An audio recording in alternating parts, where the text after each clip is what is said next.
Please. I do like a man who begs. Hello, and welcome to Where Eternity Sleeps. This is a Yandere dating sim in which you are tasked to go on a perilous journey alone to find out what is causing people in the kingdom of Wendrel to disappear. And unfortunately, the king has forbidden your childhood friend and member of the Royal Knights Anselm from coming with you. He's definitely not happy about this decision, and as you face danger after danger, you're gonna find out just how far he'll go to keep you safe.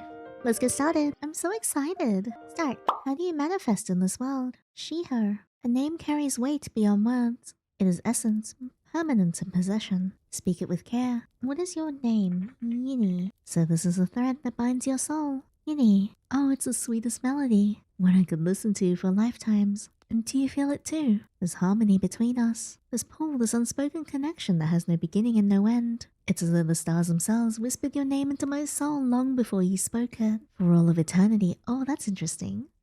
I will speak it with reverence and love, for it is now a part of me. The halls of Emmeric's castle soared in silence, their beauty veiled in dread. Ceilings soared in graceful arcs overhead where the visages of long-dead kings carved in reverent detail lingered in the hush of eternal triumph.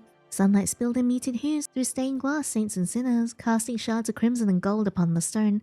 The writing in this is actually gorgeous. I've only been in here for like a minute, but it's very pretty. You move through the silence, each step measured. The castle walls, once bustling with courtiers and lively with laughter, now seemed to press inward, heavy with silence. The throne room lay ahead, its grand double doors standing sentinel. Polished wood banded with iron, they towered over you, etched with scenes of the kingdom's victories. For a moment you hesitate before them, your hand hovering just shy of the cold metal ring that served as a handle. It wasn't fear that stopped you, not entirely, but the weight of knowing that whatever lay beyond those doors would change everything. As a king's scholar, you're no stranger to royal summons, yet this one carried a sense of foreboding. King Anduin's message had been cryptic, but the urgency was clear. This was no routine consultation. It was a command, and failure was not an option. At the threshold stood a guard, his presence a barrier as much as the door itself. "The king awaits," he said, his voice as flat and unyielding as a stone beneath your feet. Swallowing your apprehension, you nodded and took hold of the handle. The door groaned as it swung open, revealing the throne room beyond. Chandeliers hung high above, their countless candles flickering in defiance of the somber atmosphere. Marble tiles glistening softly beneath the muted light, their quiet beauty heightening the disquiet that gripped you. Ooh! Approach. King Anduin's pretty. Are you single? The word echoed down the length of the hall. You obeyed, bowing low before the throne. King Anduin sat atop, his crimson robes pooling around him like a tide of blood. His crown, a relic of the kingdom's golden age, seemed almost too heavy for his head. "Your Majesty," King Anduin leaned forward, his sharp gaze locking onto yours. "Do you know why I have summoned you?" His words were measured, but beneath them lurked an undercurrent of impatience. I assume it concerns the disappearances, Your Majesty," you replied carefully, your words chosen with the precision of one walking a precarious path. "Assume?" The king spat, his tone cutting like a blade. "Is that what scholars do now? Assume." He began to pace, each footfall measured, echoing through the vast hall. "They're not just missing, scholar. They're gone. Families. Entire bloodlines wiped off the face of the map, scribbled out with a wet sleeve. Am I left to rule ghosts? Empty fields? Silent towns? I'm not the king of ghosts, you know?" There was no mistaking the irritation in his voice. Loud, biting, and impossible to ignore. He paced before you, his shadow long and looming in the flickering light. "The people speak of curses, punishment for their sins long buried beneath our cobbled streets. But I do not believe in curses. No, this is something else." His piercing gaze turned back to you. That's such interesting world building already. God, I'm a sucker for lore and a sucker for world building and a sucker for 2D men and a sucker for their thingies, but you know. This is the work of someone inside our gates. Someone who knows us, our strengths, our habits, our weaknesses, is deliberate, methodical. They do not strike all at once, they weaken us, hollow us out until nothing remains but ruin and fear. And obviously, it's me they're after. Who else would be worth all this trouble? Oh, who else indeed? Maybe you're not as important as you think? Oh no. Forgive the question, Your Majesty, but have the Shire Reeves been formally dispatched to investigate the disappearances? Given their jurisdiction and familiarity with the outer settlements, their reports could provide us with valuable context. King Anduin gave you a look so dry it could parch ink. Deployed? Yes. Ages ago in royal time, which is apparently 5 days before they decide to ghost the entire kingdom. He waved a hand in the air, theatrically annoyed. Vanished. Poof. Not a scrap of parchment or dramatic monologue left behind. I sent scouts, I sent messengers, I even sent the cavalry for heaven's sake. Do you know how hard it is to lose an entire cavalry? So unless they're composing a very long letter from the afterlife, I'd say they'd join the list. Frankly, I'm running out of people to send who aren't either dead, terrified, or terminally incompetent. He slashed in his throat, muttering with a sigh. So tell me, Scholar, since you're so clever, what would you call it? The room held its breath, still and strained as if the very air were a blade pressed to the throat of silence. He said nothing. Could say nothing. Yeah, of course I can't. I'm in trouble. I'm being yelled at. I'm sensitive. His words left you questioning. Your thoughts unclear. There was no answer. No name you could give it. No logic you could stitch to it. Only silence. It had started quietly. A single face missing from the marketplace. A lone farmhouse left to rot under sun and rain. Then another. And another. One became two. Two became 10. 10 became towns. No blood, no screams, no shattered logs or scorched thatch. Just absence. Bread left mid-rise. Stew simmering over flames that should have long gone cold. Horses saddled. Rain slack, staring at nothing. Whole villages peeled open like fruit, emptied but untouched. Ooh, that is such a good line. So pretty. Whatever had come hadn't acted with violence. It hadn't been chaos. It was precise.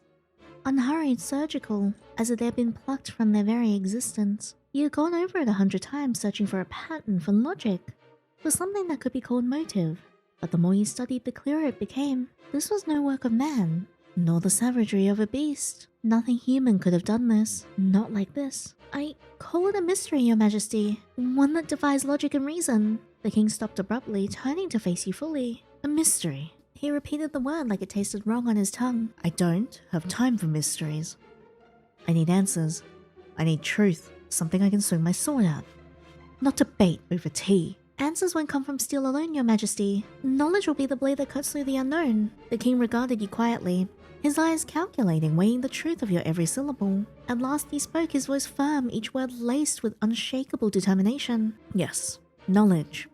Truth. And yet, truth alone may not be enough. He turned away again, the weight in his steps heavier now. I feel it, Scholar. Someone or something's out there. I don't know what, but I know it's watching me. It's circling me, watching, waiting. I can feel its fingers brushing my throat. Every time I close my eyes. The people are afraid, and they look to their king to be the last unbroken thing. But if I fall, what then? What hope do they have if the one sworn to protect them can vanish like the rest? I will not be next.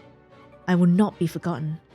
I will outlive whatever darkness is swallowing this kingdom. The people need a king who cannot falter. The people need a king who cannot die. A chill spread through the chamber, his words wrapping around you like a cloak heavy with their meaning. Surely, he did not mean... No, such a thing was unnatural. A king beyond death. What would it take to achieve such a thing? What foul odds?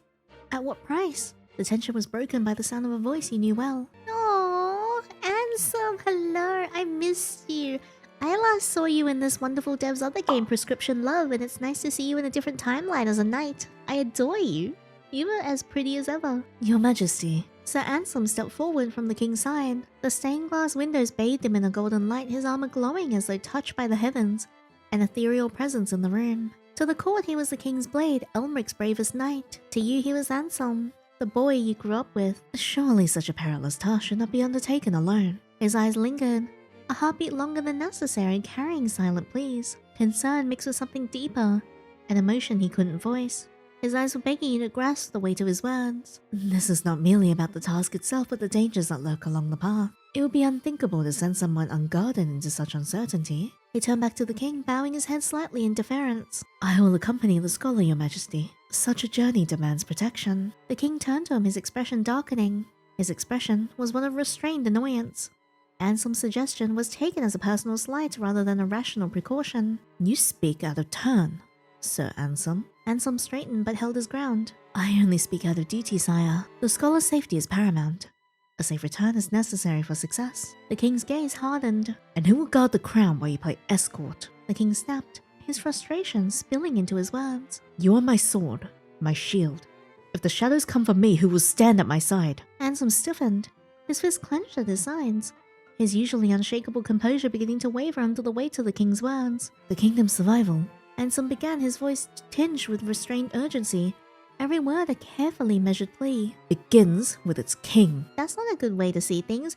The kingdom is the people. You can't be that selfish. Maybe you're not a very good king, huh? The monarch interrupted sharply, his tone carrying the weight of finality. He stepped forward with deliberate authority, his crimson robes billowing faintly with the motion. His eyes bore into Anselm's, unyielding and expectant, daring him to push further. The tension was palpable. The silence that followed heavy with unspoken challenge. No, Anselm. You will remain here. The scholar must go alone. Anselm's jaw tightened, but he bowed his head. As you wish, sire. He said finally, though his voice betrayed his frustration. The king turned his attention back to you. The kingdom falters under this shadow. Our people cry out for hope, for assurance that their king will protect them. And to protect them, I must endure. I must be invincible. Eternal. Invincibility. Eternity. These were no simple matters of science or study. They were the stuff of myths or fables. Yet the way King Anduin spoke of it, as if it were the only logical solution, it made it clear that his true concern was not the kingdom. It was himself. Your Majesty. Finally, you forced yourself to respond. Your voice steady but cautious. The task you ask of me, it ventures into the realms of legend and impossibility. The king's lips pressed into a thin line, his eyes narrowing. Then venture there. Seek answers where mortals dare not tread. Are you not Yinny, the seeker of truths? You are the kingdom's brightest mind. Prove yourself worthy of that title. Or do not return at all. Wow, threatening banishment? Do you truly want everybody to leave your side? You are pretty though. I will pull your hair. The threat in his words was unmistakable, even as he couched it in the guise of royal expectation. Failure was not an option, but neither was open defiance. You bowed low, your voice steady even as nerves tightened within you. I will do as you command, Your Majesty. As the king dismissed you with a wave of his hand, your gaze briefly met Anselm's. Though he was bound by duty, his concern for you was palpable. A silent plea that seemed to stretch across the space between you. The heavy doors ground shut behind you, sealing you into an inescapable path. The library of the Royal Archives stood as a solemn fortress of knowledge, its towering shelves brimming with the wisdom of centuries. The air carried the faint scent of aged parchment and wax, a solemn testament to the countless scholars who had sought wisdom within these hallowed halls. Stained glass windows high above filtered the moonlight into kaleidoscopic hues. Dust motes danced in the beams, drifting lazily untouched by time. This was a sanctuary of knowledge, a place where the weight of history pressed upon every surface. Yet tonight it felt anything but serene. Your task hung over you, making the tranquil silence feel oppressively heavy. You sat at a carved oak desk, quill in hand, surrounded by stacks of parchments and books older than the kingdom itself. You were prepared to confront the elusive subject of immortality. The answers you sought might have been buried in these pages, or they might not exist at all.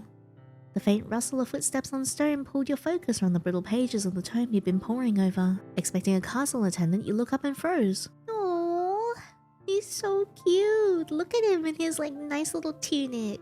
Standing at the entrance was Anselm, the weight of his usual armor conspicuously absent. He wore a simple tunic, the fabric cinched at the waist by a plain leather belt. I bet his waist is so small. It was a rare sight to see him without his imposing metal shell, one few ever had the chance to witness. Can I also be one of the few to witness him naked? And yet there was something strangely comforting about seeing him like this. A quiet reminder that beneath the steel and duty he was still just a man. Anselm, you said, surprised, rising from your seat. What are you doing here? Shouldn't you be on duty? He took a few hesitant steps into the room, his eyes scanning the space to ensure no one else was present. I've done enough standing around for one day. And besides, the king is safe enough for the night. But you... He trailed off, his blue eyes were clouded with worry. I needed to see you. His hand brushed over the back of a nearby chair, but he didn't sit. Instead, he lingered a few feet away, unsure of his welcome. You sighed, setting your quill aside. You shouldn't be here. If the king finds out... Let him. Anselm cut you off, stepping closer. I appreciate your concern, but you and I both know the consequences of defying the king's orders. If he knows you're here, it will raise questions neither of us can afford to answer. Damn the consequences! Anselm snapped, his sudden burst of frustration startling you. He ran his hand through his hair, pacing in front of the desk. You're poring over dusty books, preparing for a journey that no one alone should have to take. And I'm supposed to stand idly by. How can you ask that of me? Because I have no choice, he said firmly, though your voice wavered. You're familiar with the king's ways. If you disobey him, I'll be branded a traitor. Anselm finished bitterly. Yes, I know. The king may command my service, but my loyalty belongs to the one who truly matters to me. You. Oh, the blush. I'm so in love with you. His words were like a stone thrown into still water, rippling through your thoughts and catching your breath in its wake. He rarely spoke so plainly, his emotions always tempered by duty. Now, stripped of his armor and titles, he stood before you not as a knight, but as the boy who had always been by your side. The boy who once stepped between you and danger, who believed in you when you couldn't believe in yourself. Anselm, you began, but he shook his head. Yinny, you're brilliant. The brightest mind this kingdom has ever seen. But brilliance do not stop blades or ward off beasts. You think I do not know the dangers you'll face? I've seen what the world can do to those who travel alone. I know the risks, but trust me, Anselm. I can handle this. No one can do this alone, not even you. He said bluntly, his eyes locking onto yours. Maybe not.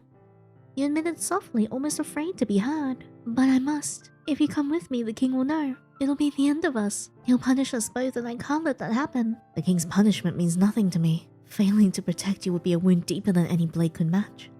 Oh my gosh. I'm such a sucker for like a dutiful knight. It's so cool. Especially a dutiful knight that goes against the word of the king or like the monarchy to protect you and the common people. That's so hot. My life is yours to spend, if it keeps you from harm. Oh my god, I'm so in love with him. Wow. You shook your head. The weight of your resolve pressing down on you. You have no idea what's out there, Anselm. The things I read in these books, the places I'll have to go. If you come, it won't just be the king you'll have to fear. It'll be something far worse. You say, hoping to dissuade him. None of that matters to me. I would stand between you and every blade. Every shadow that dares touch you. I would face it all, without hesitation. Without fear, because your safety means more to me than my own life ever could. If pain must be felt, let it be mine. Wow! What a... Oh my god! Oh my god! Oh... Ooh, wow! Holy shit! Oh, that's so good. He's so... Oh, I'm kind of blushing here. It's very hard to voice him when I'm just like blushing. Even if it takes every piece of me, I would give it all just to see you at peace. You know what this kind of reminds me of? God, you know how I'm kind of imagining his voice right now? You know Hua Chang from the English dub of Heaven Official's Blessing? That is what it reminds me of. Like this voice. But I wounded you.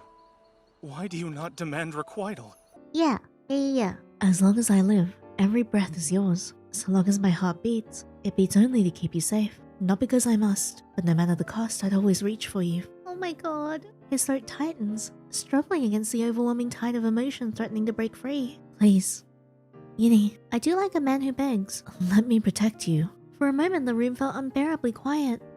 The only sound the faint crackle of the torches along the walls. Anselm, I can't let you throw your life away for me. Anselm's shoulders slumped, his eyes breaking away as if seeking refuge elsewhere. Then promise me one thing. What? Promise me you'll come back, no matter what happens. No matter what you face. Promise me you'll return. You hesitated, the weight of the promise threatening to crush you. I'll try. No, not try. Promise me. You looked into his eyes, searching for the right words. I promise, you said at last, though your chest ached with the uncertainty. Anselm released a steady breath, the stiffness in his body easing. Good, that's all I needed to hear. He lingered for a moment longer, his hand twitching, yearning to reach for you again. But then he stepped back, the mask of composure returning to his face. Be careful, Yinny, he said simply before turning and walking away, his retreating figure swallowed by the shadows of the archive. You stood there for a long moment staring at the spot where he had been. The ache in your chest deepened, but you pushed to the side, turning back to your books. There was no room for doubt now. The journey ahead would demand every ounce of your focus and every piece of your heart. This is so good so far. I am beside myself. The writing is gorgeous and an absolute treat to read. It is so pretty. The characters so far are so intriguing. The lore building has been immaculate, and we're not even fully done with the demo yet. I am beside myself. This is so good. After days of tireless searching, your body ached and your mind felt like it teetered on the edge of exhaustion. The faint glow of the lantern cast long flickering shadows across the forgotten stone walls. The quiet hum of the archives was a relentless companion, a monotonous drone that pressed into your thoughts as you sifted through brittle texts and fragmented scriptures, and gods whose blessings demanded unimaginable sacrifices. None of it felt concrete, none of it felt real. The deeper you dug, the more the legends seemed like lies spun to ensnare the desperate. Then, as your fingers brushed the edge of yet another meaningless text, the air shifted. The lantern's flame flickered wildly, as if caught in a sudden gust. Though the room remained deathly still, before the light could steady, something sharp jabbed into your palm. Whoa! Ow! You hissed, drawing back. Your fingers came away smeared with blood. There, beneath where your hand had rested, the stone seemed to drink the droplets greedily. You stared, heart hammering, as the lines of crimson crept into the cracks, forming a spiral pattern across the surface. The markings pulsed faintly like veins under skin, And then without warning, the stone beneath your feet gave way. You stumbled backwards, clutching the edge of the surrounding floor to stop your fall. Below you, the slab shifted with a grinding groan, revealing a gaping hollow. At first, it looked like a simple pit.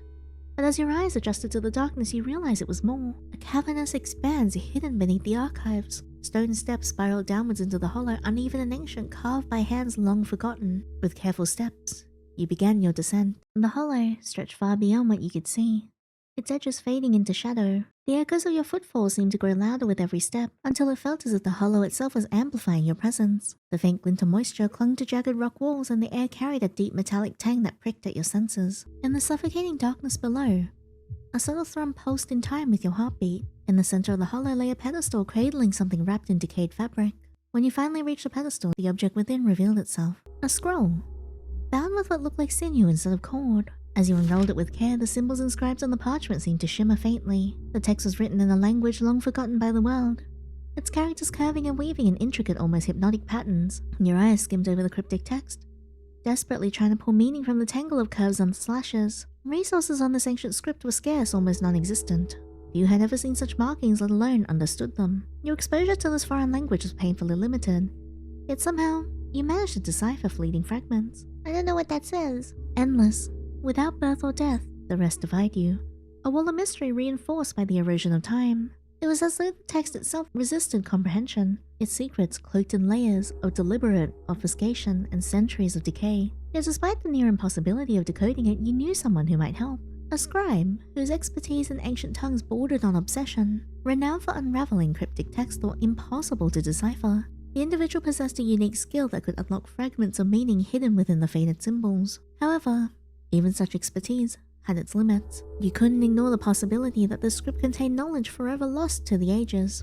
The weight of the scroll felt heavy in your hands, its presence felt wrong, unsettling. It didn't belong to this world anymore, and yet it had found its way to you. With reverent hands, you coaxed the worn parchment into its torn bindings. For now, it would remain in your possession. Me just casually picking up some magical scary scroll and pocketing it? Whatever secrets it held, whatever truths had been lost to time, you would uncover them. As you turned to leave, a faint gust of air exhaled from the hollow itself, brushing past your neck. What the hell? A shiver ran down your spine as a whisper touched your neck. Soft, sorrowful, and far too close. It scared you. The scroll remained firmly in hand, and the decision to leave this haunted hollow was made without hesitation. The answers would come, but you couldn't shake the feeling that they would demand more than you were ready to give. The scroll sat snugly at the bottom of your pack, wrapped in cloth to shield it from the elements. Around it, you'd only packed the essentials: dried rations, a flask of water, a hunting knife, and a few light cooking utensils. Just enough to prepare basic meals over a fire. A small coin pouch rested in the corner of your pack, holding what little gold you had managed to save. The last item you added was a map of Wendril, its edges frayed and torn from countless hands that had touched it before yours. The landmarks were faint, but you committed them to memory, trusting it would guide you if needed.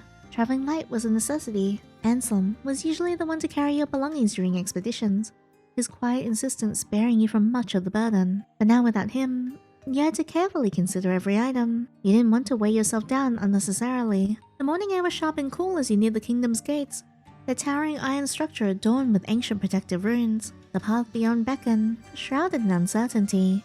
But just as your hand brushed the gate's cold surface, a familiar voice halted you. Leaving so soon? Oh, he's so pretty. God, this art style is gorgeous. I adored the art style in Prescription Love as well, but this one, there is something so special. It reminds me of, like, you know those very, very beloved JRPGs like Fire Emblem and like Xenoblade and so? It fits into something like that. It's very pretty. Leaving so soon? You turn sharply, your heart skipping a beat. There, standing just a few paces away, was Anselm. His knight's armor caught the pale light of dawn, polished to a mirror sheen. Though polished and proud, the armor seemed almost at odds with the worry etched across his face. A royal knight bound to the king's side, Anselm rarely had the luxury of tending to matters outside the castle walls. Yet here he was. Where are you heading? He asked, his eyes falling to the pack slung over your shoulder. To the blind forest. His reaction was instant. His calm facade vanished, replaced by an expression of alarm. His hand instinctively brushed the hilt of his sword as though he might shield you from the very idea. The blind forest. That cursed place. Why would you set foot there of all places? Because I have to, Anselm. There's someone I need to find. Anselm's hand fell away from his sword, but the worry remained. Who? Meruem. The name hung in the air like a blade unsheathed. A flicker of unease passed across his expression. Meruem. Meruem the outcast. He paused, his voice taking on a note of disbelief. You mean the one they say whispers to shadows and scribbles madness onto paper? Some even claim that she's cursed. You felt your chest tighten at his words, a rush of anger surging through you. She's not cursed. You shot back, your voice rising. She's brilliant. And more than that, she's my friend. Anselm's jaw clenched as he searched your face, his disbelief slowly turning into a resigned sigh. I'm sorry. I didn't mean to insult her. The stories about her. About that place. None of it ends well. Your heart pounded in your chest, the familiar string of offense creeping up your throat. She's not a monster, Anselm, and she's the only one who can help me. He sighed, a look of frustration and concern painting his features. I won't lie to you. I'm worried. Before he could say more, the sound of hurried footsteps drew your attention. A royal guard approached, bowing deeply. Sir Anselm, the king summons you at once. Anselm muttered a curse under his breath. He cast an apologetic look your way. Wait. Without another word, he reached beneath his armor, his fingers brushing against something hidden beneath the metal. He pulled free a pendant that hung from a simple chain around his neck, its modest design at odds with the powerful emotions he seemed to be battling. The pendant was elegant in its simplicity. Nothing more than a small silver disc with intricate carvings etched into its surface. To anyone else, it would seem like an ordinary piece of jewelry, but to Anselm it was far more. It was part of his past, a piece of his mother's legacy. This belonged to my mother, Anselm said softly, holding it out to you, his fingers trembling slightly as he extended it. She always watched over me, and now I want her to watch over you. You stepped back, your heart heavy with the weight of his words. Anselm, no, I can't take that. It's too important to you. It is important, he insisted, his voice resolute. That's why it belongs with you. Well, this time we will accept, but we'll decline the next time. Accept. I want a part of me to be with you, always. This is my vow, a thread that binds us, even when fate pulls us apart. No matter how far you go, no matter what paths you take, you'll never truly be alone. Because with every heartbeat and every breath, he held it gently to your chest, just over your heart, his fingers warm and trembling. I'll always be with you. The silence that settled was soft and delicate and heavy with unsaid words. The guard who had been waiting for Anselm blinked, visibly startled by what he had just witnessed. He stared at Anselm in stunned disbelief. And this was the kingdom's renowned knight, a man celebrated for his unwavering composure and iron resolve in the face of danger. He, who stood like a fortress to all, now flickered with something fragile, like a flame behind glass. Anselm, suddenly aware of the guard's gaze, cleared his throat, a nervous tick betraying his flustered state as he tried to disguise the pink coloring his cheeks. What if we charm him? You tilted your head slightly. A soft giggle was slipping past your lips, eyes dancing with amusement. Oh? I'd I give anything to make this moment last a little longer. Look at his face. He's so cute. Maybe your hand could help me hold it still. Anselm's hand hovered near yours, trembling just slightly, close enough to feel the warmth but too shy to bridge the distance. His cheeks deepened into a rich crimson, a quiet warmth radiating off him like heat from a hearth. From the corner of your eye, you notice the guard trying and failing to stifle a grin. His eyes were wide with amusement at the scene unfolding before him. The instant Anselm's eyes briefly met his, the guard's face stiffened, his features locking into an unreadable mask. Oh, did I embarrass you? Because if I did, I could always say them quieter. Closer. Anselm's breath hitched sharply as he leaned in, the space between you dissolving in an instant. His gaze darted to yours, only to flee, as if even a glance would undo him. His hand shifted awkwardly, tugging at the lower edge of his cuirass, where it pressed over the junction between his thighs and waist. An unconscious action, but one that didn't go unnoticed. His voice faltered, his fingers nervously scraping the edge of his armor in a quiet attempt to steady himself. It's just, well, there's a time and place for everything, right? He drew in a steady breath, shoulders lifting before settling into a familiar composed stance. He met your gaze once more, and in place of shyness, there bloomed something earnest. Promise me you'll return. I promise. Anselm gave you a long searching look, then nodded. Take care, Yinny. A crack in his tone betrayed a moment of unguarded emotion, and with that he turned and followed the guard, disappearing into the castle shadows. You slipped the pendant into your pocket, its presence a quiet reminder of the promise you made. Stealing one last glance at the castle's towering silhouette, you turned towards the path ahead, with Anselm's pendant close to your chest, and the promise of your return. You knew there was no turning back. Your journey had begun. The path stretched before you, winding through the fields of emerald under a golden sun. The sunlight bathed the world in a honey glow, turning every blade of grass into a shimmering thread. And for the first time in years, you allowed yourself to truly see it, to feel it. The tall grass rippled in waves, whispering against the breeze, while wildflowers peeked through the green like scattered jewels. You hadn't realized how much you missed this. Most of your life had been spent within its towering spires and stone corridors, Buried in studies or council meetings, your hands ink-stained from maps and treaties. Even the expeditions outside the kingdom were merely extensions of your work. But here now, standing in the sea of grass, you could almost feel the world breathing again. You could almost feel yourself breathing again. The grass danced in the breeze, whispering against your fingertips. The sun bathed your skin in its gentle heat, a tender reminder of its presence. God, I wish I was there. This whole place looks so pretty. Each inhale brought the fragrance of earth and blooms, filling your chest with something beyond air. Peace. Closing your eyes, you tipped your face towards the sun and let a quiet whisper escape your lips. I miss this. The wind seemed to carry your words away. In the rustling leaves and shifting grass, you could almost hear the world breathe back. Welcome home. You didn't just walk the earth, you were a part of it. Yet the serenity carried an undertone of fragility. As you pressed farther, the beauty began to fade. The rippling grass quieted, its whispers replaced by an unnatural stillness. The world once alive began to feel hollow. A village appeared in the distance, quiet and still beneath the grey sky. The cottages stood neatly in place, untouched, too pristine for how utterly empty everything felt. Children didn't laugh, animals didn't stir. The air held no voices, no warmth. Chimneys stood cold, windows stared back with nothing behind them but shadow. Left behind, but not forgotten. The dirt paths were smooth, undisturbed, the ground offering no clues of presence. The village lay still, preserved in an eerie stasis. But something in the silence stirred as if they marked your passing. You quickened your pace, your boots crunching against gravel that seemed too loud in the stillness. Your thoughts drifted to the rumors whispered back in the kingdom. Stories passed from lips softened by ale but sharpened by fear. Of all the tales, one lingered in your mind. It sang where stars won't gleam, a thread of sorrow in a dream.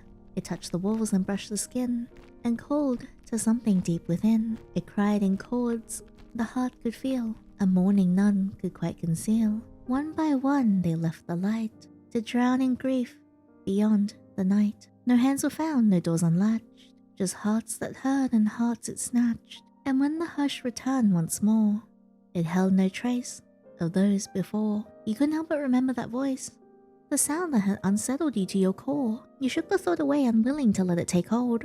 Even in daylight, the unease hung in the air, heavy, watchful, unrelenting. After hours of trekking in silence, the soft murmur of running water finally shattered the heavy stillness, drawing you towards a narrow stream that meandered through the landscape. Its clear waters glistened, inviting you to pause and replenish your flask.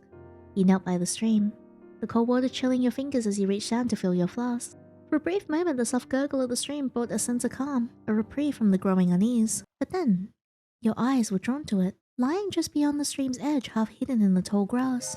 It was a rabbit. Its small body was still, unnervingly so, with fur matted and stained dark. Aww. The closer you looked, the more horrifying the details became. Its stomach had been torn open, its insides grotesquely exposed. The wounds looked fresh, as if whatever had done this was still nearby. A pang of sorrow twisted in your chest, but it was quickly overshadowed by a darker thought. This is how fragile life is. The sight filled you with a cold dread, a stark reminder of how cruel and unforgiving the world could be. The rabbit was so helpless, so vulnerable. It was a brutal mirror, showing you how easily you, too, could be reduced to nothing. You quickly averted your eyes, unwilling to linger any longer on the pitiful scene. Just as you were about to turn away, something shifted. You froze, the hair on the back of your neck standing on end. The rabbit's body hadn't moved at all. It remained still, unnaturally so. But its eyes, oh God! Its lifeless eyes, once staring blankly at the sky, were now fixed on you. Oh great, cool. It is like 6 AM here. I am shitting my pants. Hello? Pud? Help? My cat? But I'm scared. Its lifeless eyes, once staring blankly at the sky, were now fixed on you. They were devoid of life, yet they bore into you with an unnatural intensity. A sharp, visceral fear clawed its way up your throat. I hope there's no loud noises or anything, otherwise I am actually gonna cry. I'm gonna pee myself. Then came the voice. Oh hell no! It wasn't your imagination. A voice so faint yet so undeniable that it sent a chill down your spine. Yinny. The voice wasn't outside of you, it was inside you. Wow, hey yo. Yay! Coiling through your thoughts like a predator circling its prey. You stumbled back, your flask slipping from your hands and splashing into the stream. The rabbit's head twitched. Its lifeless mouth sagged open as if it were about to speak. You wanted to move, to run, but your legs felt rooted to the spot. You finally heard me. What the hell was that sound? That was terrifying. After all this time. Yinny. Ah, no! Just as it suddenly began, It stopped. The rabbit's eyes fell shut. Still. Dead. Silent. You staggered to your feet, your breath coming in short, ragged gasps. The rabbit remained motionless. Lifeless. But you couldn't shake the feeling that something was watching you. The world seemed to shudder under a heavy darkness bending its will towards you. A deafening crack of thunder shattered the moment. The skies erupting as rain began to pour in torrents. The storm seemed to erupt out of nowhere, drenching you in seconds. You jerked upright, adrenaline coursing through your veins. You snatched up your flask with trembling hands, stuffing it into your pack before turning on your heel. But even as you left the stream behind, the voice lingered in your mind, its sinister echo clinging to your thoughts like a shadow you couldn't shake. The rain just didn't soak you. It clawed at your skin, seeping through every layer of fabric determined to pull you under. Each step felt heavier than the last, your boots sinking into the muck of the sodden ground. Through the chaos, a faint glimmer of light appeared, wavering like a mirage. You squinted through the rain as the glow resolved itself into the outline of a town. A tavern caught your eye in the distance. Oh, thank God, people! Its crooked sign swung violently above the warped door, creaking under the storm's fury. The promise of a shelter drew you forward, your feet moving instinctively. When you finally make it to the tavern, it wasn't safety that welcomed you. Oh man, I can't catch a break, can I? Just a dull acceptance that anything was better than being out in the storm. The door creaked on its rusted hinges as you pushed it open, and with a wave of heat, muffled voices spilled out to meet you. You stepped inside, dripping water onto the warped floorboards and doors slamming shut behind you with a gust of wind. A deathly hush fell over the tavern, making you tremble. The entire tavern seemed to pause, suspended in anticipation of your next move. Eyes flicked your way, sizing you up before quickly darting back to their drinks. Whatever fragile sense of safety the tavern offered, it came with an edge, sharp and unwelcoming. You kept your head down, shoulders hunched, moving towards an empty table near the corner of the room. The gazes that followed you felt like daggers pricking at your back. Silent, but sharp. You didn't need to look to know what they were thinking. You don't belong here. You checked your map. Your finger traced the path you'd taken, only for your finger to land on a place that you dreaded, Rutwood. Oh, great! The name had been scrolled onto your map, but no amount of ink could capture the oppressive weight of this place. Great. This gives me the same vibes as like Riften from Skyrim. Not because it was safe, but because here, the strong ruled and the weak learned to disappear. The noise of the room ebbed and flowed around you, but your focus was on keeping still, drawing no attention. Your hand twitched towards your map again, but you stopped yourself. It was better to not look lost. Are you lost, little lamb? The voice startled you, low and honeyed with a slight undertone that immediately put you on edge. You looked up to find a man standing over you, his grin sharp and eyes sharper. Hello? Wow! Oh my god, he's so pretty. Every now and then, I know I love like dark-haired men to bits, but every now and then you make an exception for the hot blonde or hot redhead, right? Name's Clyde, he said, sliding into the seat across from you without an invitation. His smile widened as he propped an elbow on the table, leaning closer. And you are? Just passing through. You forced a tight smile, though every instinct screamed at you to get up and leave. He chuckled, as though amused by some private joke. Passing through, sweetheart. You don't look like you belong anywhere near Rotwood. This isn't exactly a place for delicate creatures. His gaze lingered a little too long, tracing over you in a way that made your stomach churn. But his face is so pretty, and he's blushing, and his eyes are red. You know, he might actually stab you and rob you, right? Yes, potentially. But also, look at him. I can handle myself. You replied tightly, doing your best to project confidence. Oh, I don't doubt that, he said, the corner of his mouth curling up into a smirk. But a pretty thing like you wandering alone, that's bound to draw attention. Luckily for you, you caught my attention. And trust me, lamb, that's the best thing that could have happened to you tonight. Ew? But also, what? He signaled the barmaid with a lazy wave. 2 drinks. Something strong for my new friend here. Sure. 1 drink. And then we'll refuse him afterwards. You swallowed your discomfort and nodded, deciding for now it was safer to play along. Clyde grinned, clearly pleased. That's the spirit, sweetheart. The barmaid returned quickly with 2 glasses of something amber and sharp smelling. Clyde handed you yours with a mock toast. To new beginnings and lucky coincidences. You clinked glasses with a forced smile and took a small sip. The burn hitting your throat immediately. He watched you closely, eyes gleaming. See? Not so bad, huh? You got a good head on those pretty shoulders. Wow, you are a flirt. What size bra do you wear? He leaned in, his voice dropping to a murmur. Bet you turned more than a few heads, haven't you? Yes, maybe. Shut up. I don't really. No need to be modest. I've got eyes, lamb. I mean, thank you. I'm very flattered. His smirk widened, eyes raking slowly over you. It wasn't a compliment, it was an evaluation. I mean, look at you. You're a hard one to miss, lamb. Stunning, alone, and just asking for trouble. I'll show you trouble, bend over. I guess fate's finally on my side. He let the words hang in the air, testing your reaction. You didn't answer. His hand brushed yours on the table, fingers ghosting over your knuckles, testing your boundaries. Tell me something. You got someone waiting on you? You stayed silent a beat too long. No, it came out quieter than you intended. Clyde's grin sharpened. Didn't think so. A lost little lamb in a den of wolves. You put on a brave face, but I can tell. Rotwood's got you rattled. He leaned in further, his voice lowering to something almost intimate. But hey, you don't have to be scared. Not with me around. Are you biting your lip? You look so hot. Keep doing that. 1 second, his hand brushed against yours. His arm wrapped around your shoulder with the kind of ease that said he didn't need permission. Oh no! He didn't even look at you. He already knew you wouldn't move. I can keep you safe. Real safe. He's so sleazy, but he's got such a pretty face. Damn this forsaken world! I've got a place not far from here. Warm, quiet. You'd be treated real nice. That's not... I just needed a place to rest. You tried to keep the tremble from your voice. Clyde didn't seem to care. Oh, I'll give you rest, sweetheart. All the rest you need. Shit! Stop it! My god, he's really going for it, huh? His voice was smooth, practically purring with the promise of more. He let out a smug little laugh, eyes practically glowing with confidence in your compliance. You don't have to play tough with me. I can make it so easy for you. He let his arm slip casually around your waist now, tugging you a little closer. Close enough that you could feel the heat of his body next to yours.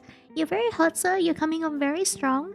And I'll be honest, cocky bastards kind of do something to me, but I'm promised to Anselm, so you get your hands off me right now. Let me show you how much easier things can be. His breath fanned your ear, and for a split second you felt yourself losing your composure. No, don't look so tense, lamb. I don't bite unless you want me to. You could feel his fingers splayed across your side now, possessive, claimed. Your drink sat untouched in your hand, the room pressing around you. Before you could respond, the tavern door creaked open, and a lanky, anxious-looking man rushed in, his clothes soaked from the storm.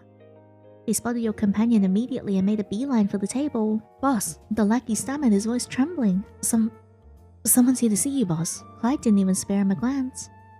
Then deal with it. Can't you see I'm busy? He gestured towards you with a lazy smirk. I've got company. The lackey swallowed hard, his eyes darting nervously between you and his boss. He leaned in closer and whispered, but you overheard him clearly.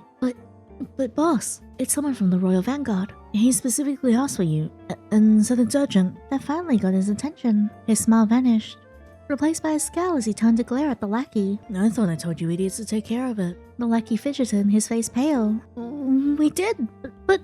Useless. He snapped, shoving his chair back as he stood abruptly. His hands slammed against the table, making you flinch. Every last one of you. Useless. He turned back to you, his grin returning, though it was sharper now, less amused and more calculated. Don't go anywhere, lamb. I'll be right back. Run, Yinny, run! Before you could respond, he stormed out of the tavern, his lackey scrambling after him like a scolded dog. The door slammed shut behind them, leaving you alone at the table, your pulse racing. You stayed frozen for what felt like an eternity, the tension in your chest threatening to choke you. Minutes passed, but he didn't return. Seizing the opportunity, you slipped out of your chair, moving towards the door as inconspicuously as possible. Every step felt like a gamble, but you made it outside without incident. The air hit you like a wall as you stepped outside. The silence was unsettling, a stark contrast to the storm you were expecting. Clyde's body. What? No! What do you mean? I just met him! The headless corpse lay sprawled in the mud at your feet, grotesquely twisted, carelessly discarded. Blood gushed from the jagged stump of his neck, pooling thickly in the rain-soaked earth before spilling out in dark rivulets, winding like sinister veins towards the gutter. His lifeless form was unnervingly still, yet the violent scene around him felt alive. Your breath caught, your legs threatening to buckle. Fear clawed at your mind, but there was something else too. Relief. You didn't linger. Turning away from the grisly sight, you moved towards the edge of the village, your pace quickening with each step. It wasn't until you reached the town's exit that you noticed them. The man's lackeys, standing in the open, their eyes locked onto you, wide with terror, and for a moment you thought they might chase you. Wait, what happened? But then they ran, not after you, away from you. Their horrified expressions lingered in your mind as you pressed onwards, the damp ground squelching underfoot. Whatever had happened, whoever had killed the man, you weren't going to wait and find out. The rain had stopped, but the storm hadn't truly passed. You just had to keep moving. That was horrifying. The muddy path leading away from the tavern glistened faintly under the pale moonlight, the remnants of the storm pooling in small puddles at your feet. You paused on the road, glancing back towards the faint glow of Rotwood's lanterns in the distance. The thought of staying at a nearby inn had crossed your mind. A warm bed, a roof over your head. It would have been a tempting option under the different circumstances. After what happened today, the idea left a bitter taste in your mouth. The inns were no exception. Just another extension of the town's opportunistic underbelly. No, you thought, shaking your head. You tightened your cloak around you and started walking. The woods, wild and untamed as they were, felt safer than any inn in Rotwood. At least in the forest, the threats were honest. You turned back towards the path leading into the forest, leaving the faint glow of Rotwood behind. The woods welcome you with their quiet stillness. The towering trees stretch high above, their sprawling branches interwoven into a canopy that filtered the moonlight into thin silver streams. Solitude in the wilderness was far preferable to risking another moment in a place where danger wore a friendly face. After trekking through the dense underbrush and weaving between towering trees, you finally came upon a small clearing. It was tucked far enough away from the road to promise solitude, yet open enough to make a fire without worry. With a weary sigh, you drop your pack, allowing the tension in your shoulders to ease. Your hands worked automatically, gathering branches and dry kindling from the forest floor. The soft crunch of leaves underfoot and the occasional snap of twigs were the only sounds accompanying you in the clearing. Oh god! Soon, a small fire crackled to life, its flames licking the air with a warm golden glow. Guys, I'm scared. I miss Pud. Why does she have to leave? Because I just know something is gonna eat my ass in these woods. The heat seeped into your chilled skin, easing some of the tension coiled in your shoulders. Shadows danced like fleeting phantoms along the edges of the clearing, their movements casting an air of mystique over the quiet forest. From your pack, you pulled out a small bundle of dried vegetables, their earthy aroma faint as you measured them carefully in your palm. And the small pot balanced precariously over the fire as you filled it with water and stirred the mixture with slow, deliberate movements. Steam rose in lazy spirals, vanishing into the cool night air as the faint scent of cooking wafted around you. The rhythmic bubbling of the pot filled the silence. Man, I'm scared. Why am I in the woods at night? Don't worry, maybe it's not a threat. Maybe it'll be a hot man or a hot monster instead. Oh no, bends over. I sure hope a hot monster doesn't come out of the woods and f*** me. Blending seamlessly with the occasional rustle of leaves stirred by the wind. Your gaze flickered towards the shadows surrounding the clearing. Nuh-uh. Oh no, I sure hope it's not a hot monster here to f*** me. Please don't be something else. Even as you try to focus on the soothing repetition of stirring the soup. I'm gonna shit my pants. I'm scared. Nuh-uh, I can't do this. I need to wear like a comforting little blanket that I can hide in. Alright. A warm comfy thing to hide inside confirmed. Cat is back as well.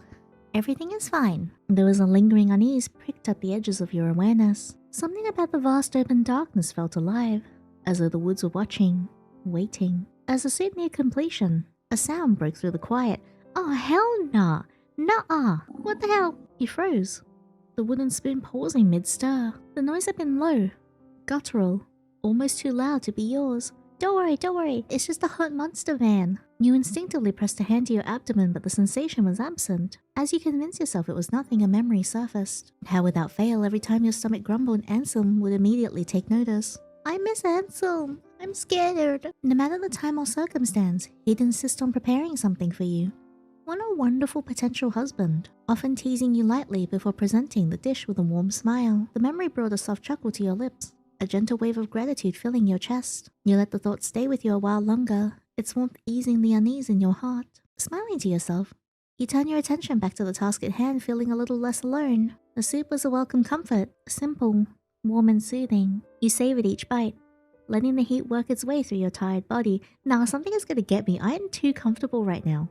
You edged closer to the fire, stretching out beside it for warmth. The soup has lulled me into a sense of false security. Once your meal was finished, you took the time to arrange a makeshift bed in the clearing. Piles of dry leaves were gathered and layered carefully, forming a soft mound to cushion the forest floor. Your cloak draped over the leaves provided an added barrier against the dampness. Your pack became your pillow, its worn fabric stiff but familiar as you settled into it. For a while, you simply lay there staring up at the sky. The canopy above was dotted with stars, their light breaking through the gaps in the trees like 1,000 tiny beacons. It was breathtaking. Countless stars filled the sky, but tonight, it made space just for you. Each constellation seemed to pulse faintly, You let your mind wander, imagining the stars as watchful guardians. Their steady presence, a silent reassurance that despite everything, this night would pass. Exhaustion settled over you like a heavy blanket, yet you couldn't tear your gaze away from the sky. The fire's warmth at your back and the star's gentle glow above created a harmony that made you feel a semblance of peace.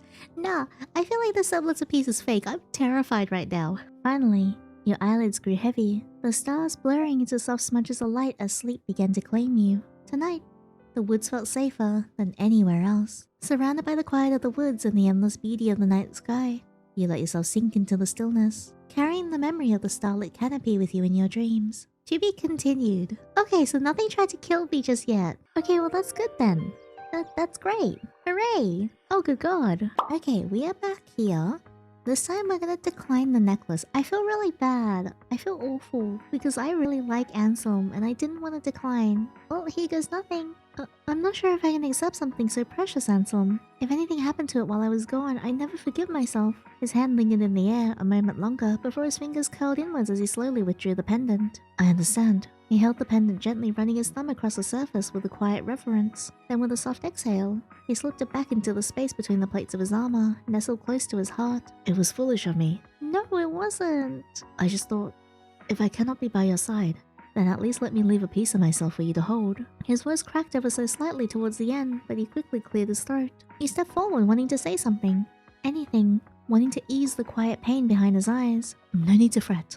I'll manage, like always. He said it quickly as if trying to convince himself. Underneath the sadness, a sincere, almost fragile smile bloomed. Your safe return is all I ask for. You hesitated, then nodded. I promise. His eyes clung to yours, haunted by the fear of an inevitable goodbye. Take care, Yinny. Though the guard beckoned, Anselm paused, bargaining silently, offering one final gaze, heavy with the words he couldn't bring himself to say. He turned, hesitant, his steps betraying a heart not yet ready to follow. The light skimmed his armor, but there was no shine left in his stride, only the heaviness of goodbye. This is sad. I'm upset now. You stood alone now, silence wrapping around you like a heavy coat. The pendant was not in your pocket, yet its absence pressed against you all the same. You told yourself it was the right choice, though your chest still ached where it would have rested. As you finally turned towards the road ahead, a piece of you stayed behind. This is so sad. With the boy who offered you more than a charm, with the boy who watched you go with hope in his eyes. Your journey had begun, but so had his waiting, and that was something you'd carry with every step you took. That was sad. I'm sad. That was upsetting. I'm sad. What the hell was that? I think Anselm was right about it being protective. I'm scared now. Give me back the necklace, I'm sorry. As you pressed farther, the beauty began to fade. The rippling grass quieted, its whispers replaced by an unnatural stillness. The world once alive began to feel hollow. Alright, let's skip forward a little bit, because we've already seen this bit right here. Okay, so there's a little bit of extra dialogue if we don't take the necklace here. After all this time, a whisper in the dark, and yet you still reach for it. For me, my heart shackled by fate, yet the stars blaze on, fearless even as they near their extinction. And in the light I find a reflection of my love for you, enduring even as time slips away. A throb pulse behind your eyes, subtle then sharp. Is this like some Baldur's Gate dark urge thing? You do not know me, but I have carried the thought of you like a lantern in the dark. Your existence has been a kind of gravity, and I gladly have fallen. Pressure built, hot and splitting, your vision trembled. I wonder, will your voice falter when it reaches me? Or will it rise like a secret serenade meant only for my ears? Will your eyes find mine or hide behind the weight of all we have yet to say? Blood dripped from your nose. Your hands shook. However you come to me, I will treasure it. And when that moment comes, I will be there. Your brain swelled, pushing against the bone, desperate to break free. I better not die. And I will know you. Not just by name, but by the subtle shift in the space around us when you stand beside me. The rabbit's eyes rolled shut, then silence. The pain stopped. You staggered to your feet, your breath coming in short, ragged gasps. The rabbit remained motionless, lifeless. But you couldn't shake the feeling that something was watching you. The world seemed to shudder under a heavy darkness, bending its will towards you. Okay, so after the rabbit scene, everything was pretty much the same, so I skip back to his choice here, which is where it branches again. This time, we're just gonna say no thank you. No thank you. You shook your head, sliding the mug back towards him. No thank you. Clyde's grin froze, and for a moment the air between you felt like it might snap. Oh, come on now, he said, his voice syrupy sweet but with an edge that made the hair on your arms stand. Don't be like that. It's just a drink. From me. I don't want to. His grin stretched wider, but it didn't feel like a smile anymore. Yeah, something is wrong with his expression. You don't want it. He leaned forward, elbows resting on the table, and you could feel the weight of his gaze pinning you in place. Or you don't want it from me. Look, I'll be honest, Clyde, in another world, I would love to have it from you if you know what I mean, but not if you're this forceful. You shook your head quickly, trying to keep the atmosphere from thickening any further. That's not... I didn't mean it like that. I'm not trying to make things personal, you said quickly, hoping to diffuse whatever this was turning into. Funny. It feels personal. He tilted his head, studying you like a puzzle he was itching to take apart. Ooh, some of these lines are so good. You sit here, all quiet and polite. Like you're too good to share a drink with me. Okay, Clyde, you're being really gross right now. Like you're too good for this place. Too good for people like me. Alright, that is not true, Clyde. You're being really yucky. That's not it. You swallowed hard, keeping your voice calm and measured. I don't drink, is all. You force a polite smile, your fingers curling tightly around the fabric of your cloak under the table hidden from view. Clyde chuckled, low in his throat. The kind of sound that seeped under your skin. That's it, huh? Little lamb doesn't drink. You nodded firmly, masking the storm of nerves brewing within you. Or you just don't trust me. Afraid I might put something in your cup. He leaned in, his breath warm and unsettlingly intimate against your skin. You think I need to? Ew! Darling, if I wanted you under my thumb, I wouldn't need tricks. I think I'll take my leave, you said, rising from your seat, but Clyde was faster. His hand darted out, fingers wrapping around your wrist. Oh no. Not tight, but firm enough that you knew he could stop. Not tight, but firm enough that you knew he could stop you if he wanted. Sit down. His voice carried a quiet menace that rippled through you like a cold breeze. His eyes bore into yours, unrelenting, and filled with a dark intensity that made it impossible to look away. Red flag, this man carrying many red flags, just like his hair and his eyes. I don't like it when people walk away from me, especially when I've been nothing but nice. Oh no! He's so gross! You hesitated, your heart thundering in your chest as you tried to calculate how far you could push him without sparking something worse. I'm not looking for any trouble, you said carefully, easing back into your seat. Clyde's grip loosened, but his fingers lingered longer than they needed to, brushing your skin before he finally let go. Good, because sweetheart, trouble doesn't need an invitation, and neither do I. Ew! Wow, he's so well written. I thought it was going to be like the cocky bandit type, but he is actually terrifying. He is so well written. Like, he is actually making me feel like scared. He leaned back, his posture deceptively relaxed, though his eyes never left yours. You don't get it, do you? He said almost conversationally. When you walk into a place like this, someone's bound to claim you. If it's not me, it'll be someone worse. Oh. His smile sharpened, his teeth bared in something that wasn't quite a grin. But don't worry, I've got a soft spot for little lambs who don't know any better. I can take care of myself, and we should have grabbed the amulet to protect us. God, everything's going wrong. You forced the words out, trying to sound more confident than the hammerings of your pulse allowed. Clyde laughed, with just enough amusement to make it unnerving. Oh, sweetheart.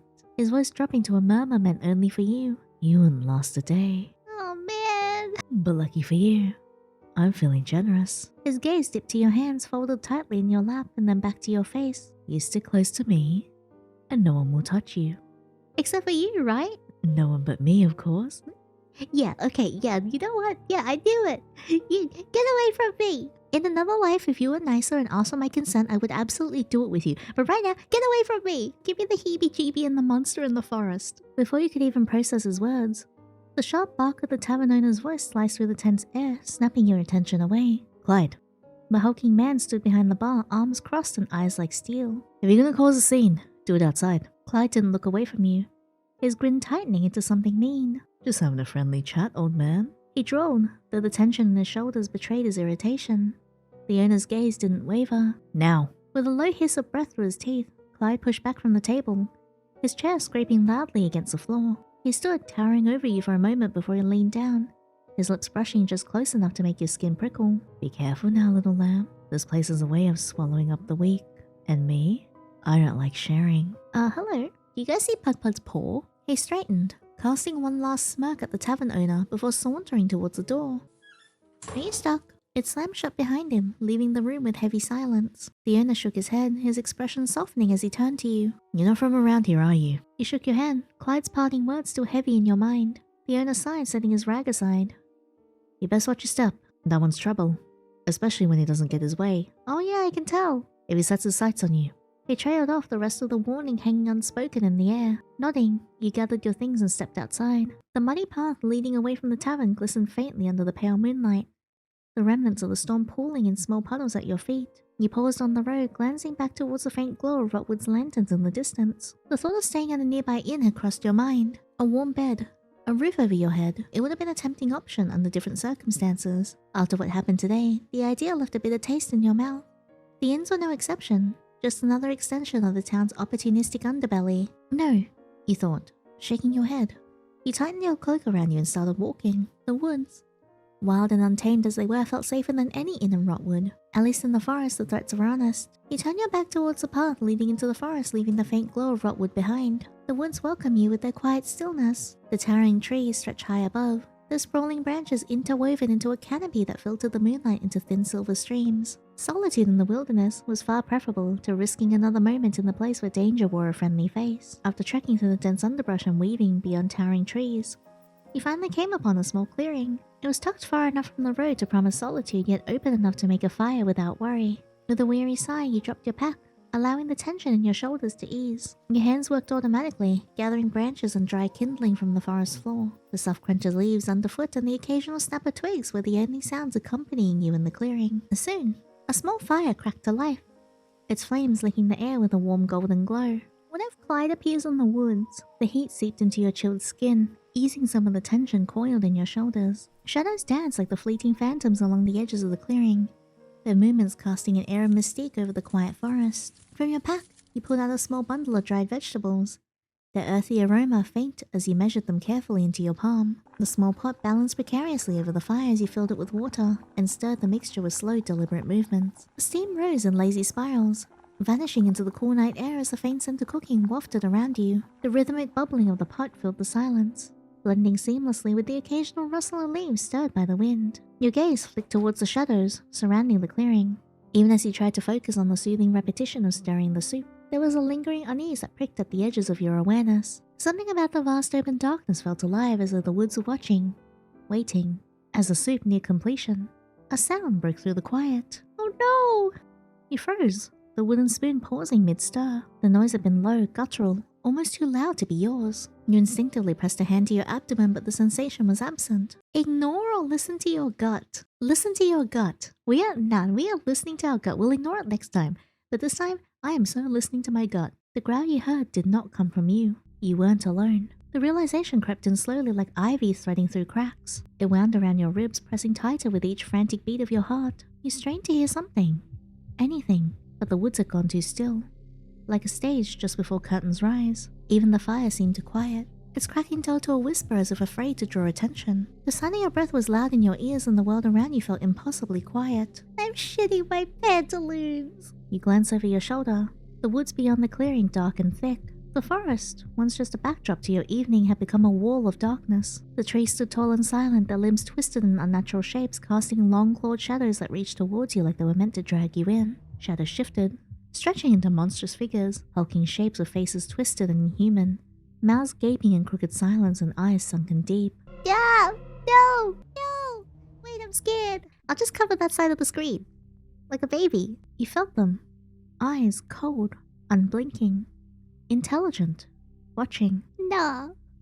The memory of Clyde lingered like a splinter beneath your skin. His words from the tavern echoed in your mind, sharp and cold. After what happened with him, every shadow felt sharper, every sound too loud. And now here you were, alone or not. It's so hard to keep a level voice because I'm actually quite frightened right now. Could it be him? Had he sent someone after you? Fuck! Oh my god! A faint rustle broke through the silence, brief but sharp enough to make your skin crawl. Nah. Nuh-uh. Your hand drifted to the ground beside the fire pit, fingers closing around a nearby rock. It was heavy, uneven, its surface rough with patches of old moss. I can't look right now, guys. I am a baby. I can't do this. Primitive, unremarkable but solid. I am a chicken. I am so Dunyan Rings. I am so scared right now. Something real to hold on to, something to brace yourself with just in case. The soup simmered beside you, its bubbles rising and popping with quiet rhythm. The smell of herbs and root vegetables hung in the air like the ghost of comfort. Even that felt strange now. Wrong. Too warm, too inviting, like bait. You rose slowly, your body tense with every motion. I don't want to see the face anymore. Every muscle in your body coiled tight. Bracing, you stepped towards the edge of the clearing, rock gripped tight. Throw rock or ignore. Throw rock. You threw the rock. Help! It struck the ground with a dull thud. Nothing. Throw rock. Another rock. You threw it farther this time. A rustle. Movement in the underbrush. Fuck! No! You froze. Could be an animal. You tried to reason with yourself. Throw rock. You grabbed a third stone, heart thudding, and threw with more force. Clang! Metal! The sharp ring echoed like a whisper between trees. You straightened. Spine tense. That was no animal. And then another sound. Subtle but distinct. The heavy muffled creak of armor shifting against itself. Please be Anselm. You took a step back. How strange. Bandits rarely wore metal. Too noisy, too costly. They relied on speed, on shadows. And they preferred leather. Rags. Things that let them slip through the dark unnoticed. This was something else. And yet whoever it was, they hadn't moved towards you. Hadn't drawn their weapon. Hadn't stepped into the firelight. If they meant to strike, they had their chance. Or maybe they were watching, waiting for your guard to drop.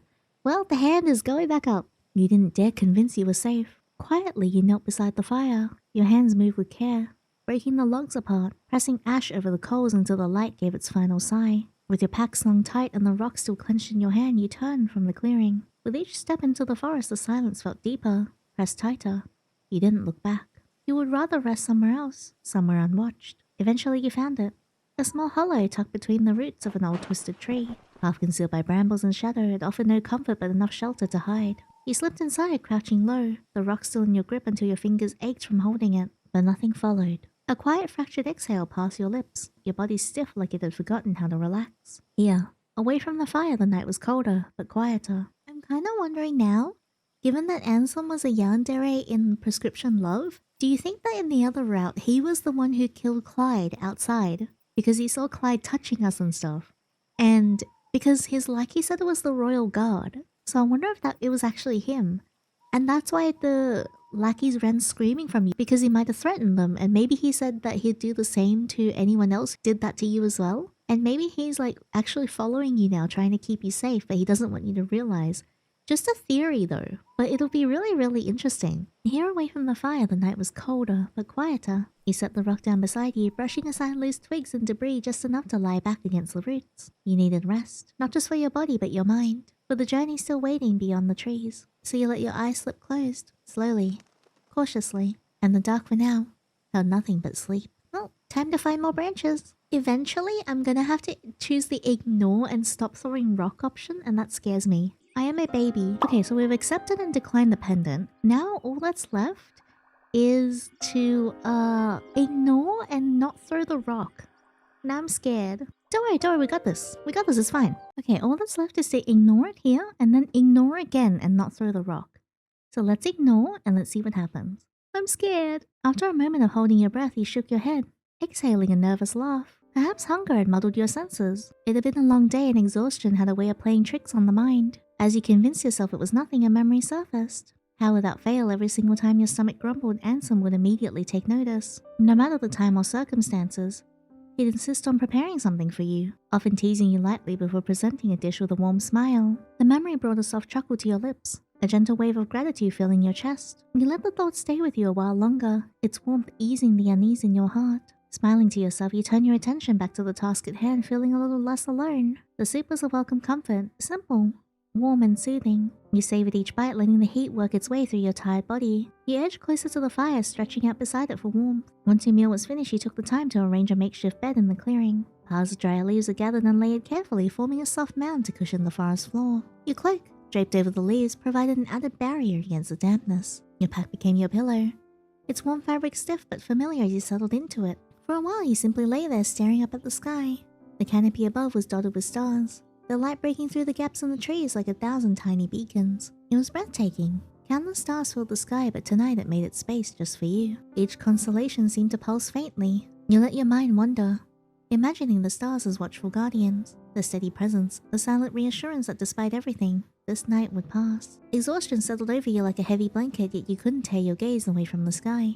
The fire's warmth at your back and the star's gentle glow above created a harmony that made you feel a semblance of peace. Finally, your eyelids grew heavy, and stars blurring to soft smudges of light as sleep began to claim you. Tonight, the woods felt safer than anywhere else. Okay, so I think this still just gets you a to be continued. Wait, hang on. No, it doesn't. Something's new. The fire's warmth that coaxed you into a deep, dreamless sleep. Its crackling rhythm your lullaby beneath the open sky. But serenity was ripped away as a crushing weight suddenly bore down on you, stealing the breath from your lungs. Wait, what is going on? I thought this was gonna be like same as the other ending. You woke with a start, your chest heaving against an unbearable pressure that pinned you to the earth. Panic clawed at your mind and every instinct screamed for you to move, to fight back. But your limbs refused to obey. You forced your eyes open, fear racing through your veins like ice. What the hell is going... Oh no! Clyde, the man from the tavern, hovered above you, his shadowy figure blotting out the dim flicker of firelight. His hands gripped your wrists with unrelenting strength, pressing you down as if you were a doll. Oh my god. I really hope Anselm is hiding in those bushes. No matter how much you squirmed, his weight was immovable, his dominance absolute. Look at you. Squirming already? I haven't even gotten started yet, little lamb. Get off me! You spat, twisting beneath him, but the effort only made his grin grow wider. Oh, sweetheart. His knees dug mercilessly into your sides, and a sharp stab of pain shot through you, stealing the air from your lungs. Squirm all you like. You're not going anywhere. Keep fighting. I promise I'll only grip you tighter. Horrible! And you'll love it when I do. Okay, that's it. Anselm, you need to kill this guy right now. Clyde, if you had been nicer and actually respected me, I would have actually liked to become your friend. What the hell is this? Once again, very, very good writing. What do you want? You demanded, though the fear in your voice betrayed the defiance you were trying to summon. He chuckled, leaning in closer, his face hovering inches above yours. I thought that was obvious. He tilted his head, feigning curiosity, though his smirk betrayed his amusement. From the moment I saw you, his eyes roamed over your body, dark and predatory. I knew I had to have you. And now, you're out here, all alone. It's almost like you wanted me to find you. You followed me, you accused, the defiance in your tone faltering beneath the weight of your terror. Hello? Anselm? Hello? Monster in the woods, maybe? Save me if there is one? Oh, darling. I didn't have to. That cozy little fire of yours was just begging for company. Were you waiting for me to share it with you? I don't have anything. Take my gold. Take whatever you want. Just leave me alone. And what would I do with your scraps of gold? Releasing your wrists, his hand trailed over your shoulder, lingering there before his fingers traced the delicate curve of your collarbone. What I want is something delicate, something that bends under my touch. His finger trailed down to your chest, lingering with deliberate slowness. No, darling. I'm here for you. Please, he begged, tears prickling at the corners of your eyes as his touch slid down to your chin, tilting your face towards him. Don't do this. Oh, don't stop now. He purred, his tone mockingly tender. Go on. Let me hear you. Beg me to stop. Wow! Holy shit! Don't hold back now. Scream if you want. Cry if you have to. But don't stop begging. You are a sick freak. I want to savor every little plea. Wow, this man really is scarier than that humanoid face on the side. Can I have the humanoid face back? The way your voice shakes. The way your body trembles beneath me. It's intoxicating. Do you have any idea what you're doing to me right now? You clenched your eyes shut, bracing for what was coming. His weight pressed heavier against you, his breath hot against your skin. Look at you. Given up already? Good. It's better this way. I always get what I want. And what I want is you. Every piece of you. Every broken, trembling piece. He murmured, his lips ghosting along your neck. So stop fighting it, darling. No one will hear you. No one is coming to save you. Anselm? His hand drifted lower, fingertips brushing over your ribs before dragging deliberately along the curve of your side, his touch unhurried and claiming, savoring the way your body flinched under him. No one is taking you away from me. His fingers curling just enough to press into the skin of your hip. You're all mine. Every ounce of hope drained away, leaving only despair as you accepted your helplessness. And then, a sharp whistle tore through the air, slicing the tension in an instant. Hooray! Save me, someone! Someone please save me! Clyde's body jolted violently above you, his breath hitching in a choked gasp, before his weight slumped forward, crushing you beneath him. Is he dead? A wet thud accompanied his collapse. Oh, he's dead. You open your eyes to the horrifying sight of an arrow buried deep between his eyes. Blood streamed from the wound, the jagged shaft protruding grotesquely from his skull, its fletching still quivering from the impact. What?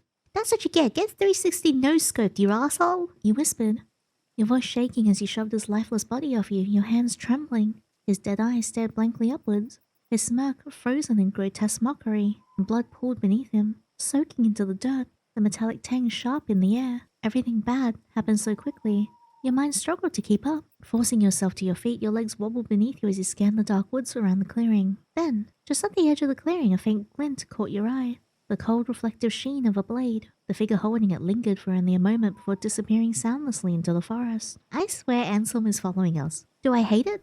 No. Your heart pounded, your body frozen as you stared into the darkness. Whoever had saved you, or killed Clyde rather, was gone, vanishing as silently as they had come. The thought chilled you to your core. The fire cracked softly behind you, but its warmth no longer offered any comfort. What had once been a sanctuary now felt like a trap, the forest closing in around you with unseen eyes and hidden threats. You kicked dirt onto the fire, extinguishing its light as quickly as you could. Fear gnawed at you, urging you to move, to flee from the clearing and its lingering sense of danger. Wrapping your coat tightly around yourself, you found a towering tree with thick roots curling upwards like a cradle. You huddled beneath it, curling into a ball against the cold earth, your heart racing as you tried to make sense of it all. Sleep didn't come easily, and when it did, it was fitful at best. Every rustle of leaves, every whisper of wind felt like a phantom presence, leaving you on edge. The woods, once wild but honest, now felt as treacherous as Rotwood itself.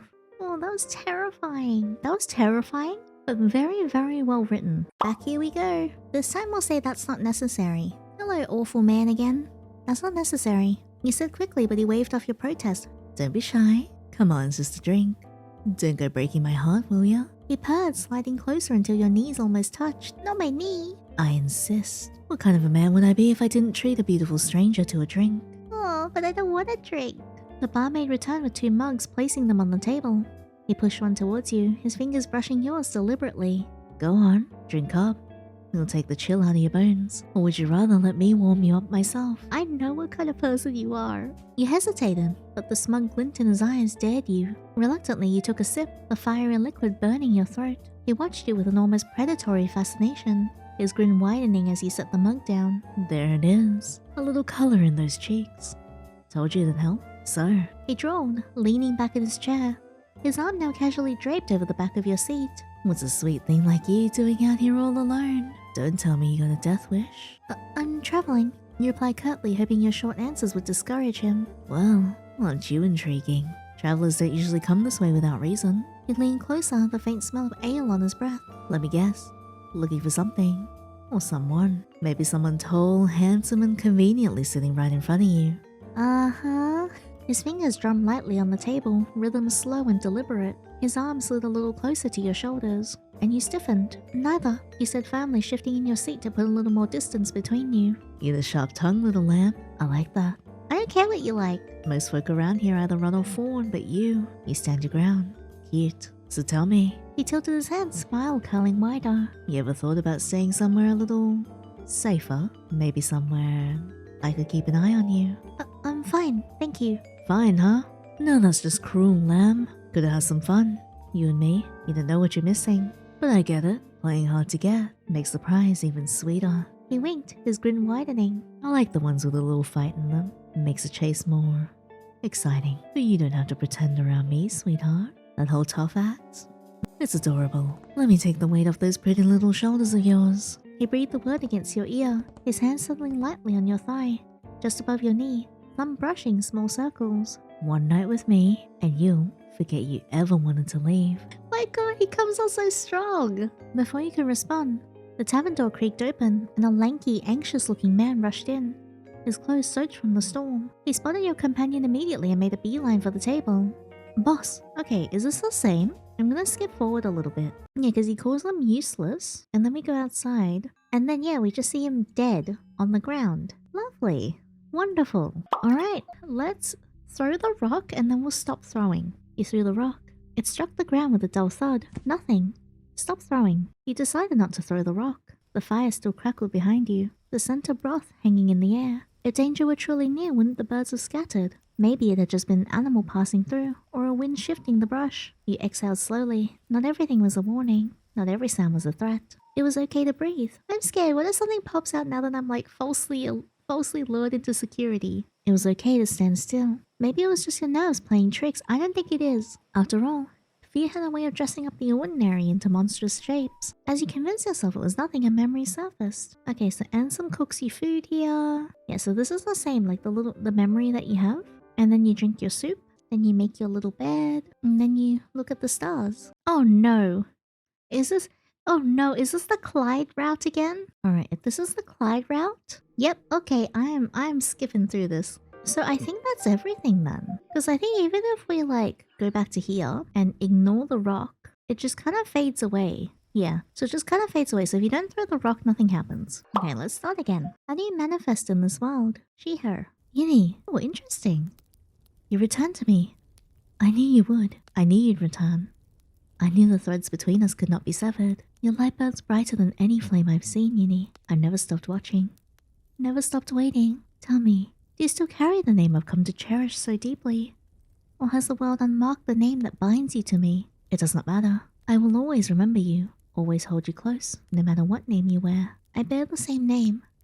That's a really, really cool way of asking if your name is still the same. Ah, then it truly is you. Your name has lingered in the quiet spaces of my mind, constant as the moon, never fading. Not once did the feeling waver, that pull, that knowing, that bond which binds us beyond name or form. To have you here again, it feels as if the world is home once more. I waited for you in silence and shadows, in the moments between heartbeats. Welcome back, Yinny. That is so interesting. Alright, let's skip forward, see if there's any other choices that we might have missed. Oh, okay, so we accepted the pendant. What happens this time if we tease him? Aw, look at you, blushing like a bashful maiden. Should I fetch you a handkerchief, Sir Anselm? A strangled noise came from the guard.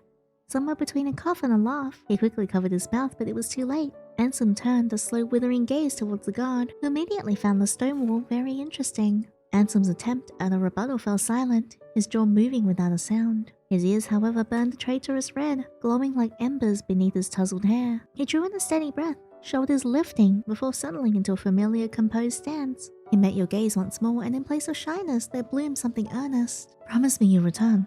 I promise. Anselm gave you a long, searching look, then nodded. Take care, Yinny. And crack in his tone betrayed a moment of unguarded emotion.